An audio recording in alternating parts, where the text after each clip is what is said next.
कुल संभव परिणाम, ठीक है, बटा में कुल संभव परिणाम। तो आपको याद रखना है, यहां पर हम बात करेंगे तो प्रायिकता को हम पीई लिखेंगे, ठीक है, अनुकूल परिणाम को हम एन ई से डिनोट करेंगे, ठीक है, आपको याद रख लेना है। और संभव परिणाम को हम एन एस प्रतिदर्श समष्टि या हम बोलेंगे एन एस से डिनोट करेंगे। तो आपको यहां पर बता दें, देखो यहां पर क्या है, जब एक सिक्के को एक बार उछाला जाता है, ठीक है, तो चित्र आने की संभावना क्या है, देखिएगा सबसे पहले एक पांचा फेंका जाएगा, तो यहां पर एन एस क्या बनेगा, एन एस का मतलब है कुल संभव परिणाम क्या बन सकते हैं, प्रतिदर्श समष्टि क्या बन सकती है। तो आपको पता है एक बार अगर आप सिक्का फेंकेंगे या तो आपका हेड आएगा या टेल आएगा, यानी कि संभावनाएं कितनी है, दो हो सकती हैं कुल संभावनाएं। लेकिन आपसे पूछा है एन ई, मतलब एन ई का मतलब होगा अनुकूल परिणाम, क्वेश्चन में क्या पूछा है, चित्र। तो आप एक बात बताइए, अगर एक सिक्के को फेंका जाएगा तो चित्र तो एक बार ही आएगा, ठीक है, क्योंकि दूसरी बार तो पट आएगा। तो हमसे पूछा है चित्र आने की संभावना क्या होगी, तो इसमें जो प्रायिकता पीई निकालेंगे उसका जो मान होगा एन ई अपॉन में एन एस, एन ई बटा में एन एस कर देंगे, ठीक है। एन ई का मतलब कितना है, एक चित्र आने की संभावना, और टोटल कितना है हमारा, दो, दो से भाग करेंगे तो एक बटा दो जो होगा इसका राइट आंसर हो जाएगा, ठीक है, ऑप्शन नंबर 20 का सही हो जाएगा। और एक चीज याद रखना आप, पूरी प्रायिकता का आंसर जो है, प्रायिकता में कोई भी आंसर है वो या तो एक होता है या एक से कम होता है, ठीक है, कभी भी एक से ज्यादा आंसर नहीं हो सकता है, ठीक है, याद रखिएगा। तो ये दो तो वैसे नहीं आना था, ठीक है। तो यहां पर जो आंसर आएगा वो क्या आ जाएगा हमारा, एक बटा दो इसका राइट आंसर हो जाएगा। अब एक बात बताइए, आपको जो एन एस निकाला जाता है एन एस, तो आपको एन एस कैसे निकाला जाता है, देखिएगा आपको ये चेक कर लेना है, एक सिक्का लिखा है, सिक्का में या तो हेड आता है या टेल आता है, मतलब चित्र आता है या पट, तो दो संभावनाएं, तो दो की पावर एन के रूप में लिखा जाता है इसकी प्रतिदर्श समष्टि, ठीक है। अगर मान लेंगे ये हमारा सिक्का एक बार उछाला गया है तो हम इसमें दो की पावर एक लिखेंगे, मतलब प्रतिदर्श समष्टि दो हो जाएगी। अगर हम बात करेंगे एन एस, अगर हमसे पूछा जाए दो की पावर दो का, मान लेते हैं इस एन की जगह हम कितना दो रख दें, दो की पावर दो रख दें, यहां पर दो की पावर कितना दो रख दें, इसका मतलब है जो सिक्का है, दो सिक्के एक साथ फेंके गए हैं या एक सिक्का दो बार उछाला गया है, तो दो की पावर चार, यहाँ प्रतिदर्श समष्टि चार बनेगा, ठीक है। या अगर हम बोले कि तीन लिखा जाए, अगर हम तीन बार बोलेंगे, एक सिक्के को तीन बार उछाला जाता है या तीन सिक्के एक बार उछाले जाते हैं, तो इनकी जो प्रतिदर्श समष्टि या कुल संभव परिणाम होंगे वो कैसे निकलेंगे, दो की पावर तीन कर देंगे, तो ये दो दूना चार दूना आठ बनेगा, ठीक है, इस तरीके से ध्यान रखेंगे। अगर मान लेते हैं कभी कभार पांसे पर आ जाए, तो पांसे में आपको पता है एक से छह तक होते हैं, तो वो क्या होता है, छह की पावर एन के रूप में एन एस निकाला जाता है। अगर एक पासा है तो छह की पावर एक, मतलब एक से छह तक ही अंक आएंगे। अगर छह की पावर एन की जगह अगर हम छह की पावर दो रख दें, इसका मतलब है दो पांसे फेंके जाएं, तो ये प्रतिदर्श समष्टि 36 बनेगी। और इसी तरीके से अगर तीन पांसे एक साथ फेंके जाएं तो 216 बनेगा, ठीक है, एक बार और छह का गुणा हो जाएगा इस तरीके से। तो आपको याद रखने है कि प्रतिदर्श समष्टि कैसे निकालते हैं। तो आपका ये जो आंसर है देखिएगा, टोटल एन एस आपका दो था, एन ई आपका एक बना, और आपसे प्रायिकता पूछी एक बटा दो इसका राइट आंसर है, ठीक है। आगे बढ़े अगले प्रश्न की ओर। लिखा है एक बार में तीन सिक्के उछालने पर कम से कम एक हेड आने की प्रायिकता। अब एक बात बताएं, हमने आपको बोला था कि एन एस का वैल्यू कितना होना चाहिए, आपको दो जो सिक्का है, अगर सिक्का लिखा है तो दो की पावर एन होगा, और सिक्के को तीन बार उछाला है या तीन सिक्के उछाले तो तीन घात लगा देंगे, तो दो की घात तीन होगा, तो दो दूना चार, चार दूना आठ हो जाएगा, ठीक है। अब देखिएगा यहाँ पर जो आठ आपकी संभावनाएं बनेंगी क्या क्या बनेंगी, एक तो आपका तीनों हेड बन जाएगा, एक तो आपका तीनों ही टेल बन जाएगा, ठीक है, तीनों ही हेड और तीनों ही टेल बन जाएंगे। एक आपका पहली पर टेल, दूसरे पर हेड, तीसरे पर टेल बन जाएगा। फिर आपका ये हो जाएगा, फिर आपका एक टेल, एक आपका टेल और एक आपका एच बन जाएगा, ये हो जाएगा चार। फिर एक आपका हेड, पहला हेड, दूसरा हेड और तीसरा टेल बन जाए, ये पांच हो जाएंगे संभावनाएं, ठीक है। फिर हो सकता है पहला हेड, दूसरा टेल, पहला हेड आ जाए, ये आपका छह संभावनाएं हो गई, ठीक है। फिर आपका हो सकता है पहले पर टेल आए, दोनों पर हेड आ जाए, तो ये सात हो जाएगी। या हो सकता है पहले पर हेड आए, दूसरे पर टेल और तीसरे पर टेल, यानी कि ये संभावनाएं कितनी, आठ बनती हैं। तो ये हमने सीधा ही लिख लिया, एन का जो एन एस आएगा कुल संभव परिणाम वो आठ आ जाएंगे, ठीक है। अब हमें याद रखना है एन ई कितना आएगा, एन ई का मतलब होता है जितना हमें क्वेश्चन में पूछा है कम से कम एक हेड आने की प्रायिकता। तो एक बात बताइए, एक चित्र किस किस में है कम से कम, देखिएगा एक इसमें भी है, इसमें है, इसमें है एक हेड, इसमें है, इसमें है, इसमें, मतलब यानी कि ये कितनी सात संख्याएं ऐसी हैं जिनमें कम से कम एक चित्र जरूर है, ठीक है ना।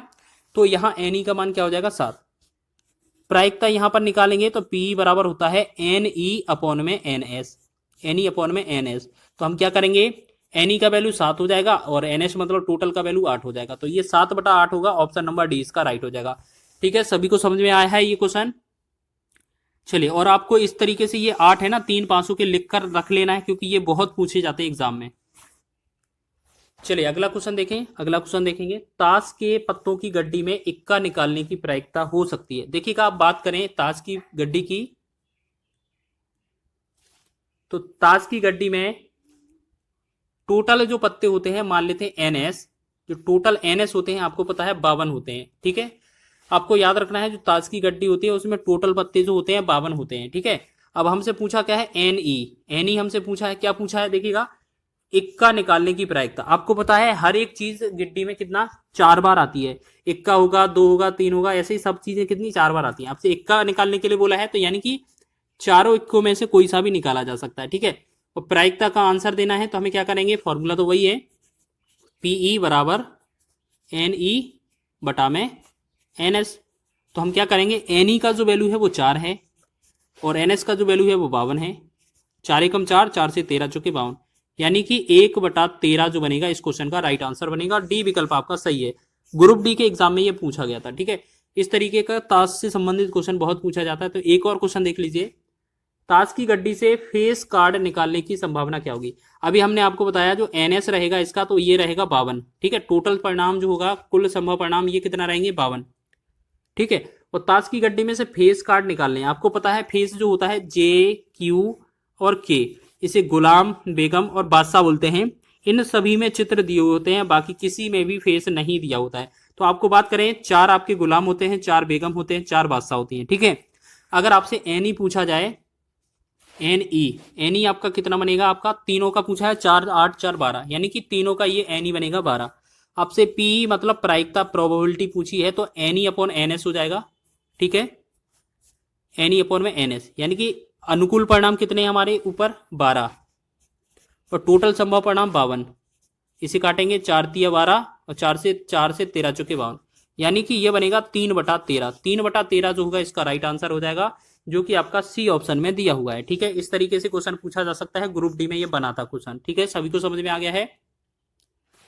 चलिए आगे बढ़े अगले प्रश्न की ओर, देखेंगे 5वां प्रश्न। देखें जल्दी से, लिखा है किसी पासे के 2 बार फेंके जाने पर आने वाले अंकों का योग 10 होने की प्रायिकता ज्ञात कीजिए।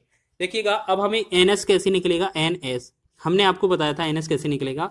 पासे को फेंकने पर आपके कितने अंक आते हैं, 6 अंक आते हैं, 1 से लेकर 6 तक, और उसको 2 बार फेंका है, इसकी मतलब है 2 घात कर देना है, तो ये कितना 36 बन जाएगा ना। हमने शुरुआत में ही बताया था NS कैसे निकाला जाता है, 36 हो गया। NE बात करेंगे, तो NE क्वेश्चन में क्या बोला है, दोनों पासों पर क्या आ जाए, अंकों का योग 10 हो। तो हमने देखा पहले पासे पर अगर आप बात करें 6 आ जाए, दूसरे पासे पर 4 आ जाए, तब भी आपका 10 हो जाता है। एक संभावना तो ये है। दूसरी संभावना क्या है कि पहले पर अगर आपका 4 आ जाए, दूसरे पर हो सकता है 6 आ जाए, तो भी आपका 10 हो जाएगा। तीसरी आपका हो सकता है संभावना कि पहले पर 5 आए और दूसरे पर 5 आए, तब आपका 10 हो सकता है, और इससे ज्यादा कोई संभावनाएं नहीं बन सकती हैं। ठीक है, तो पहली दूसरी 3 संभावनाएं बन रही हैं, तो NE का जो मान आएगा वो 3 आएगा। ठीक है, अब हमसे प्रायिकता पूछा है, तो प्रायिकता PE बराबर जो होता है NE बटा में NS। अब NE का जो मान है मतलब कितना है हमारा, 3 बटा में NS का मान 12, NS का मान 36, 3 एकम 3, 3 से 12 तिया 36, यानी कि ये बनेगा आपका 1/12। 1/12 राइट आंसर हो जाएगा। ऑप्शन नंबर C इसका सही विकल्प हो जाएगा। ठीक है, सभी को समझ में आ गया है। ये आपका RPF SI में पूछा गया प्रश्न है। चलिए आगे बढ़े अगले प्रश्न की ओर, और ये हमारा 6वां प्रश्न है और इसमें ये अंतिम प्रश्न है। ठीक है, इस वीडियो का, जब पासे का एक जोड़ा फेंका जाता है तो संख्याओं का योग विषम होने की प्रायिकता क्या होगी। चलिए आपको बता दें कि यहाँ पर जो NS बनेगा, आपको पता है एक पासा है, पासा का मतलब 6 तक अंक होते हैं, और जोड़े में फेंका है मतलब 2 बार फेंका है, या जोड़ा फेंका है मतलब 2 बार, तो 6 का वर्ग कितना हो जाएगा, 36। तो इसका NS का तो मान 36 आ गया। अब हमसे NE क्या मिलेगा, जल्दी से बताएं। देखिए क्वेश्चन में बोला है विषम अंक, योग विषम हो दोनों पासों का, तो आपको कैसे समझना है कि जैसे पहले पासे पर 1 दूसरे पर 2 होगा तब विषम होगा, पहले पर 1 दूसरे पर 4 होगा तब विषम होगा, 1 और 6 होगा तब विषम होगा, या 2 पहले पर होगा, दूसरे पासरे पर पहला 1 हो, या आपका 2 के बाद 4 हो फिर 1 हो, या आपका 6 हो 1 हो। इस तरीके से बहुत सारी संभावनाएं बन रही है। तो आपको ऐसे चीज याद नहीं रखना है। आपको एक बात बताइए, जैसे हम आपको बताएं, कुछ हिंट बताएं, कि आपसे बोला जाए 1 से लेकर 10 तक संख्याएं लिखिए आप, 1 2 3 4 5 6 7 8 9 10। अगर हम इनमें बोलें कि इनमें आपकी विषम कितने हैं, तो देखिए 1 3 5 7 9, 5 तो विषम है और 5 कितने होंगे, सम होंगे, ये 5 सम होंगे। तो हम कह सकते हैं यानी कि कितनी भी संख्या हो उनमें आधी संख्या विषम और आधी संख्या सम होती है। तो ये सीधा लगाइएगा ना आप। तो यहां पर एनएस का जो वैल्यू आया था वो हमारा 36 था। एनी हमसे पूछा है विषम योग आए, तो विषम का मतलब अगर 36 संख्या है तो इनमें से विषम कितना, आधे वाले अंकों का आ जाएगा। अगर हमसे प्रायिकता पूछा है पीई का मान, तो हमारा फॉर्मूला होगा एन ई बटा में एन एस। ठीक है, तो पी का जो वैल्यू है हमारा निकलेगा N E upon N S. तो एन एस का एन ई का वैल्यू है 18, एन एस का वैल्यू है 36। तो 18 एकम 18, 18 दूना 36, यानी कि 1/2 जो बनेगा इसका राइट आंसर बन जाएगा, जो कि आपका कौन सा 1/2। 1/2 को हम और भी लिख सकते हैं भाग करके, 0.5 भी कर सकते हैं। 2 से भाग करेंगे 1 में, 0.5 भी लिखा जाता है। तो ये जो आंसर है आपका ऑप्शन नंबर डी में दिया हुआ है। ठीक है, सभी लोगों को समझ में आ गया है। तो इस तरीके के प्रश्न आपके प्रायिकता से पूछे जाते हैं। ठीक है, आपका ये प्रायिकता से संबंधित पहला वीडियो है। इसी के एक पासे को 2 बार फेंके जाने पर प्राप्त होने वाली संख्याओं का योग 10 है। कम से कम एक बार संख्या 5 आने की प्रायिकता ज्ञात कीजिए। तो हम बात करेंगे, अब ये क्या है, बोला गया है संख्याओं का योग। अगर 2 पासे फेंके जाएं तो हमारी संख्याओं का योग कौन कौन सा 10 हो सकता है। देखिएगा एनएस हम बात करेंगे, एनएस तो हमने देखा यहाँ पर 4 और 6 मिलकर 10 होता है, 6 और 4 मिलकर 10 होता है। इसके बाद हम बात करें 5, 5 मिलकर 10 होता है। तो हम कह सकते हैं जो एनएस है हमारा कितना, 1 2 3 आ जाएगा। अब हमें एनी चाहिए, एनी का मतलब होता है अनुकूल परिणाम। क्या पूछा है, कम से कम एक बार 5 आया हो। तो सिर्फ एक ही संख्या ऐसी है, ये वाला एक ही जोड़ा ऐसा है जिसमें केवल एक बार 5 आया है, तो इसका मतलब एनी कितना है, 1 है। अब हमसे प्रायिकता पूछा गया है, तो हम क्या करते हैं, प्रायिकता बराबर क्या होता है हमारा, प्रायिकता बराबर पीई। पीई बराबर होता है एन ई बटा में एन एस। तो हमें क्या करना है, एन ई का मान 1 दिया हुआ है, एन एस का मान 3 है, तो ये 1/3 इसका राइट आंसर हो जाएगा। तो 1/3 ऑप्शन नंबर डी इसका राइट हो जाएगा। ठीक है, सभी लोग ध्यान देंगे। चलिए अगला क्वेश्चन देखें। क्या अगला क्वेश्चन देखिएगा, सेकंड क्वेश्चन लिखा है, यदि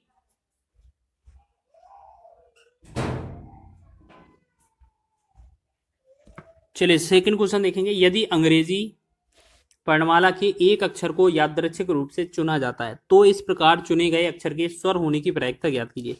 तो सबसे पहले हमें पता होना चाहिए आपको कि एन एस क्या होता है, कुल संभव परिणाम। आपको पता है पूरी वर्णमाला में अक्षर कितने होते हैं, 26 होते हैं, बिल्कुल सही है। अब बोला गया है कि एन ई क्या हो जाएगा, एन ई कितना हो जाएगा, बोला गया है क्या चुना जाए, एक प्रकार चुने गए अक्षर के स्वर होने की संभावना क्या है, स्वर होने की प्रायिकता क्या है। तो आपको बता दें स्वर आपका ए, देखिए स्वर आपका ए ई आई ओ यू, ये 5 संख्या में से कोई भी हो सकता है, यानी कि इन 5 में से कोई भी निकल सकता है। तो एन ई का मान 5 हो जाएगा। अब हमसे प्रायिकता पूछा है, प्रायिकता का जो वैल्यू होगा पी ई बराबर क्या हो जाएगा हमारा, एन ई बटा में एन एस। तो एन ई का मान 5 हो जाएगा, एन एस का मान 26 हो जाएगा। तो ये बनेगा 5/26 हमारा right answer. Option number A का राइट आंसर हो जाएगा, ऑप्शन नंबर ए। ठीक है, चलिए सभी बच्चे ध्यान देंगे अगले क्वेश्चन की ओर।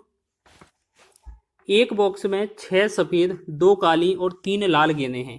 यादृच्छिक रूप से एक गेंद निकाली जाती है, इस गेंद के सफेद ना होने की प्रायिकता ज्ञात कीजिए। देखिएगा सबसे इस क्वेश्चन को बनाने के 2 तरीके हैं। सबसे पहले क्या करेंगे, हमें इनका एन एस निकाल लेना है, एन एस। अब ये क्या है, टोटल कितना होगा, 6 2 8 3 11, मतलब 6 + 2 + 3 कितना हो जाएगा, ये हमारा 11। अब एन ई क्या पूछा है हमसे, पहले तो ये हमारा प्रायिकता निकलना चाहिए। तो जैसे हम बात करेंगे, पहले हमारे ये कितना है, 11 है। ठीक है, अब हम क्या करते हैं, एक गेंद निकाली जाती है, इस गेंद के सफेद ना होने की प्रायिकता। तो पहले सफेद गेंद की प्रायिकता निकाल लेते हैं, यानी कि एन ई जो करेंगे इसमें ये क्या है, सफेद गेंद की प्रायिकता निकालेंगे। तो अब ये बताइए सफेद गेंदें कितनी है, 6 हैं। तो 6 तो यहाँ पर लिखा जाएगा, प्रायिकता लिखेंगे आपका पी, सफेद गेंद की निकालने की प्रायिकता क्या हो जाएगी, 6 ऊपर रहेगा और बटा में ये टोटल 11 हो जाएगा। तो ये तो आना, ये आंसर आता अगर, तो ये 6/11 होता सफेद गेंद निकालने की प्रायिकता। लेकिन आपसे पूछा है सफेद गेंद ना होने की प्रायिकता, तो हमें क्या करना है, इसी क्वेश्चन को क्या करना है, 1 में ऐसे माइनस कर देना है, 6/11। ठीक है, तो हमने देखा है ये कितना, 11 एकम 11 में से 6 चला जाएगा, 5/11 हो जाएगा। 5/11 इसका राइट आंसर हो जाएगा, ऑप्शन नंबर ए। ठीक है, एक तो तरीका ये है। ठीक है, चलिए इतना समझ में आ गया। अब एक चीज और कर सकते हैं, क्या कर सकते हैं, यहाँ पर भी देखिएगा आप कई सारे तरीकों से कर सकते हैं। देखो इतना आ गया, पी बराबर 6/11 है, आपको ये देख लेना है।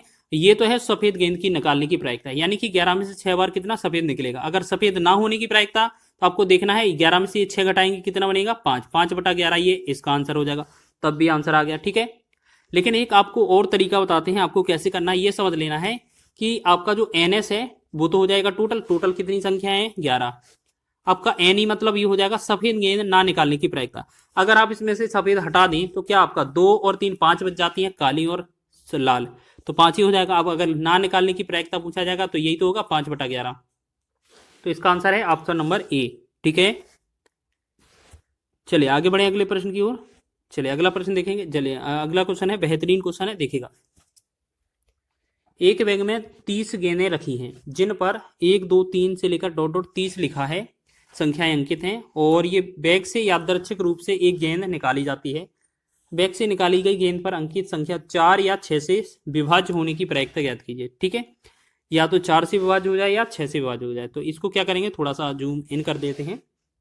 चलिए आप देखिएगा 1 से लेकर 30 तक संख्या है तो सभी लिख लेते हैं। तो NS का जो मान आएगा वो तो आपका 30 आ जाएगा। ठीक, टोटल NS जो होगा 30 आ जाएगा। लेकिन NE क्या हो जाएगा, आपने देखो आपने बोला है या तो 4 से हो या तो 6 से हो। तो हम सबसे पहले संख्या जो बनाएंगे, पहली 4 आ जाएगी, फिर उसके बाद 6 विभाजित हो जाएगी, फिर 8 हो जाएगी, फिर 8 के बाद आपकी 12 हो जाएगी। ठीक है, 12 के बाद आपकी 16 संख्या हो जाएगी विभाजित। ठीक है, फिर 18, 18 के बाद आपकी 20 होगी, फिर 24 हो जाएगी, फिर आपकी 28 हो जाएगी, और फिर आपकी 30 हो जाएगी। यानी कि NE का मान है, देखिएगा ये हमारी 4 और 6 से विभाजित संख्या है सभी। तो कितनी संख्या हो रही है, 5 यहाँ पर है, 5 यहाँ पर, टोटल 10। अब हमसे प्रायिकता पूछा है तो NE बटा में NS होता है ना, NE बटा में NS, तो ये कितना 10 बटा में कितना होगा 30। 1 0 से 1 0 कैंसिल होगा, 1/3 इसका राइट आंसर हो जाएगा। तो जो कि आपका ऑप्शन नंबर 3 में डी में दिया हुआ है, ऑप्शन नंबर डी इसका राइट हो जाएगा। ठीक है, सभी लोग ध्यान देंगे, ऑप्शन नंबर डी इसका राइट हो जाएगा। आगे बढ़े अगले प्रश्न की ओर। चलिए अगले प्रश्न की ओर बढ़ते हैं, 11वें प्रश्न की ओर। लिखा है क्वेश्चन, एक बैग में 20 गेंदें रखी हैं जिन पर 1 2 3 डॉट डॉट कितना 1 से 20 तक लिखा हुआ है, संख्याएं अंकित हैं। बैग से यादृच्छिक रूप से एक गेंद निकाली जाती है। बैग से निकाली गई गेंद पर अंकित संख्या के 3 या 5 से विभाज्य होने की प्रायिकता ज्ञात कीजिए। तो देखिएगा एक बात बताएं, अगर आपसे NS बोला जाएगा तो NS तो आपका 1 से लेकर 20 तक है, तो 20 ही संख्या हो जाएंगी। अभी NE जो निकाला था इस तरीके से, अब आपको 3 और 5 से विभाज्य चाहिए। तो पहली संख्या जो होगी वो 3 हो जाएगी, फिर आपकी 5 हो जाएगी, फिर 6 हो जाएगी, फिर आपकी 6 के बाद 9 हो जाएगी, उसके बाद आपकी 9 के बाद जैसे आपका 10 भी हो जाता है विभाजित, 10 के बाद 12 हो जाएगा, 15 हो जाएगा, ठीक है, 18 हो जाएगा, और उसके बाद ये हमारी 20 भी हो जाएगी। ठीक है, उसके बाद 20 भी हो जाएगी। ठीक है, तो हम देखेंगे ये NE का मान कितना है, NE का जो मान है वो कितना आया। देखिए 4 3 7 8 9, 9 संख्या है तो 9 आ गया। अब हमसे प्रायिकता पूछा है, तो प्रायिकता क्या होता है NE बटा NS। तो NE का मान 9 है, 9 ऊपर आ जाएगा, NS का मान 20 है, 20 नीचे आएगा। ठीक है, तो 9/20 जो होगा हमारा राइट आंसर हो जाएगा। ठीक है, तो ये हमारा कौन सा 9/20 इसका राइट आंसर होगा।